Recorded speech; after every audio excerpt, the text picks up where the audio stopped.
All right, where are we going, Shlomo? So right now we're going to go to the Cave of the Patriachs and we're going to go to Hebron. Now the only way to Hebron is actually this way. So if you come with me, as you can see here, everyone here can pass through here, Jew and Arab. You can see here there's kids here on a horse with Arab kids. It's walking the same streets as Jews. So a lot of people may think that there's such thing as apartheid here in Israel, but it's not true.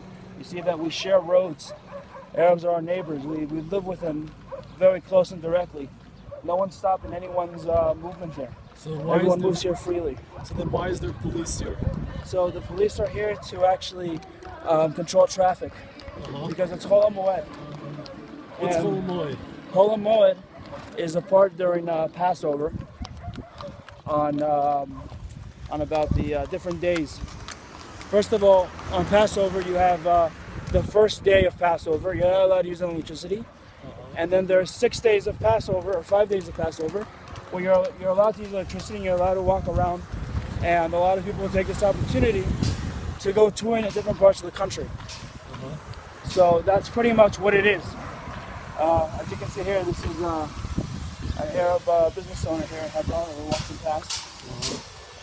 See, people will have here normal lives and make money. People from Kiryat Arba and Hebron, Jews, actually give these people business. And they help. So this is not a concentration camp? No, far from it. This is just a normal place. You know, you see people here working, doing different metal trades. Again, a lot of people from Kiryat Arba and Hebron actually come here and give them business. This is even there's a Arab dentist here that treats both Arabs and Jews. Really? Over here. That doesn't make sense if this is an apartheid regime. Well, that's because it's not. As you can see here, this is Dr. Amro. It's what? His name is Dr. Amro. Ah, and he really, you're saying that he actually treats settlers? Yeah, he treats both. Oh, interesting. Wow. And he gives you a better price than what the Israeli dentist would give you. Oh, okay. Also, same here. I would think that that's illegal in an apartheid regime. Well, that's the reason also why it's not an apartheid regime. People don't get. There's, you can see here, there's also a mechanic store here that the Arabs run. And all the Jews come here from Hebron and Kiryat Arba, and they come here to get their cars fixed. Wow. Because it's a cheaper alternative to, another shocker. To actually go in through a Jew.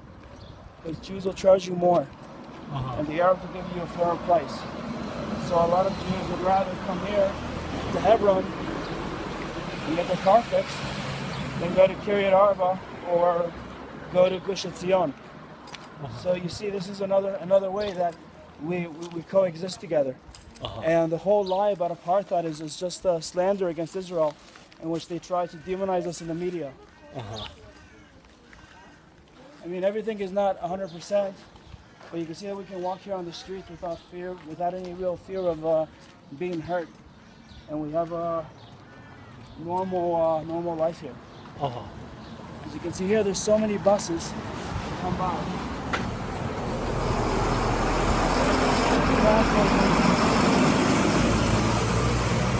Because of Passover, that so many Jews come down here to celebrate.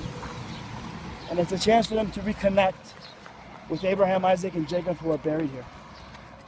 And you see, these are homes that the Arabs built without any permits. No one stops them from building. Well, of course not. That would be racist, wouldn't it?